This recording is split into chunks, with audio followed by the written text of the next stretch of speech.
Layers thread తీసుకొని ఇట్లా NATS వేసుకొని దీన్ని శారీకి మనం ఇప్పుడు గంటేసుకుంటాము.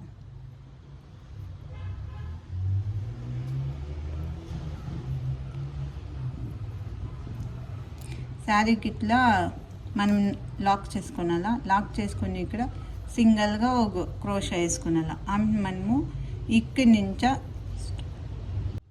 1 2 3 4 5 వేసుకొని ఇక్కడ శారీ కరెక్ట్గా ఎక్కడ వస్తుందో అక్కడ చూసుకొని సింగిల్ నాట్ 1 2 3 4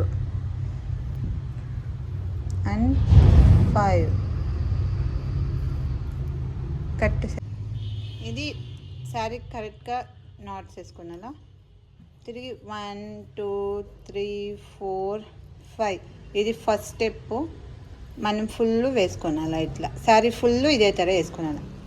ఇప్పుడు ఈ స్టెప్ ఈ ఫస్ట్ ఆర్చ్ ఎట్లా వేసుకున్నాలా అని చూపిస్తా. ఫస్ట్ 5 వేసుకొనేసి దాన్ని ఇసేసి నాట్ వేసుకున్నాలా, సింగిల్ నాట్ వేసుకొని నెక్స్ట్ ఈడ సింగిల్ నాట్ వేసుకొని ఈడ థ్రెడ్కి ఒక నాట్ వేసుకొని ఇక్కడి నుంచో మనం మార్చ్ స్టార్ట్ చేయాలి.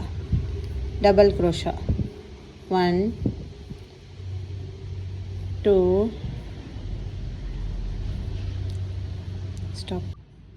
ఇప్పుడు దీన్ని ఇట్లా నాట్ వేసేసి లాస్ట్లో 1 చైన్ స్టిచ్ 2 చైన్ స్టిచ్ చేసి ఇక్కడ నాట్ వేసి ఇక్కడ థ్రెడ్ క్లోజ్ చేయాలి. Next blue colour sari combination ఎత్తుకొని ఇట్లా ఆర్చ్ పైన ఇప్పుడు మనం వేసేసి చూపిస్తాను.